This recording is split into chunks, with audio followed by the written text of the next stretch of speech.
Დაგლოცოთ გაგახარდა გაგაზიაროთ მაღალმოღმერთმა ღვთის შეწევითა და წყალობით ბრევლთან ერთად ვიყოფები ბოდბეში ბოდბის დედათა მონასტერში მისი ძალდამალი ქარავდა და შექცეოდა სრულიად საქართველოს როგორც მოგესწრებათ აქ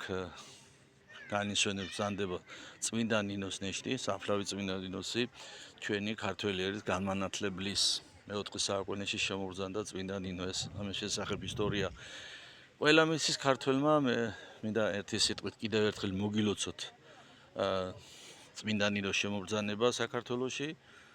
რადგან ვიყოფები ბოდბის მონასტერში როგორც მოგესწრებათ მანამდე 3 საუკუნით ადრე წმინდა ნინოს შემოსვლამდე 3 მოციქული შემოვიდა საქართველოში ანდრია პირველწოდებული მატათა მოციქული და სვიმონ კანანელი მათ შორის 2 დასაფლავებულია საქართველოს ტერიტორიაზე ერთი აჭარაში ერთი კიდე აფხაზეთის მიწაზე და პლუს ანდრია მოციქული რა თქმა უნდა თავისთავად მაგრამ მიუხედავად იმისა რომ დაარსდა მაშინ ეკლესია საქართველოში 100 მეთერთმეტ ნომრის სტრატოფილე ეპისკოპოს სტრატოფილე მონაწილეობდა 325 წელს ნიკეის კრებაზე მაინც მთლიანად ერი არ გაქრისტიანებულა რა გამოიწვია და ხოლო წმინდა ნინო როდესაც შემოვიდა შემოგზანდა ერი გაქრისტიანდა და იქიდან იწყება ქართველი ერის გაქრისტიანების პერიოდი 1700 წელი გავიდა და ჩვენ ლევონტელ წელს ვზეიმობთ 1700 წლის თავს ქართველი ერის გაქრისტიანების რა გამოიწვია წმინდა ნინოს შემოსვლის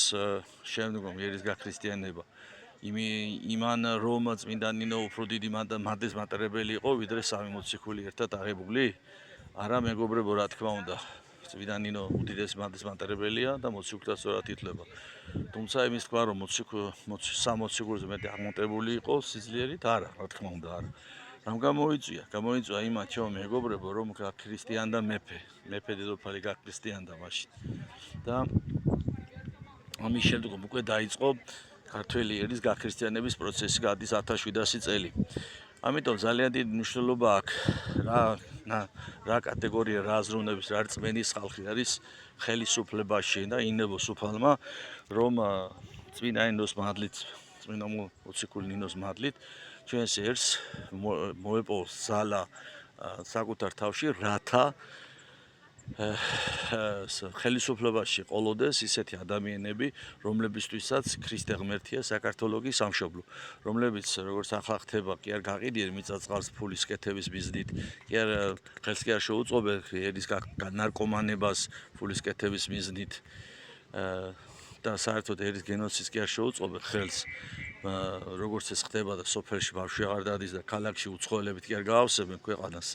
არამედ პირიქით ქართული სულის აღმავლობისთვის იზრუნებენ სწორედ ისეთი ადამიანები რო ყავდეს ხელისუფლებაში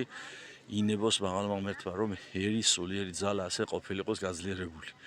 დაგლოცოთ მაღალმოღმერთმა და ის პრობლემები რაც არის ჩვენ სამშობლოში ამდენი მიგრაცია უპირველეს ყოვლისა ამდენი მიგრაცია და ერი სიკვდილის ზღვარზეა მისული გამოგვიძებული იყოს ჩემი ერი წმინდა ნინოს მონათლული და განათლული ერი გამოგვიძებული იყოს და შეყვარებოდეს მას თავისი სამშობლო მერთვაინებოს რომ შეყვარებოდეს ქართული საქართველო და მერთვაინებოს რომ ქართულ ხალხს მიმადლოს სახელმწიფოებრივი აზროვნების უნარში დაგლოცოთ და გაგახარდა გაგაზიაროთ მაღალმოღმერთმა კიდევ ერთხელ მადლობა ღმერთს ყველაფრისთვის კიდევ ერთხელ მადლობა ღვთისმშობელს რომ წმინდა ნინო მოგვივლინა ჩვენთან მოხდა ჩვენი გაქრისტიანება და კიდევ ერთხელ მადლობა მირიან მეფეს ნანა დედოფალს და ყველა იმათ ვინაც ისტორიის მანძილზე თავისი ღვაწლი შეიტანა ქართველი ერის სულიერ გაძლიერებასა და გამტკიცებაში მადლობა მოსმენისთვის და მადლობა ღმერთს ყველაფრისთვის და მადლობა თქვენ მოსმენისთვის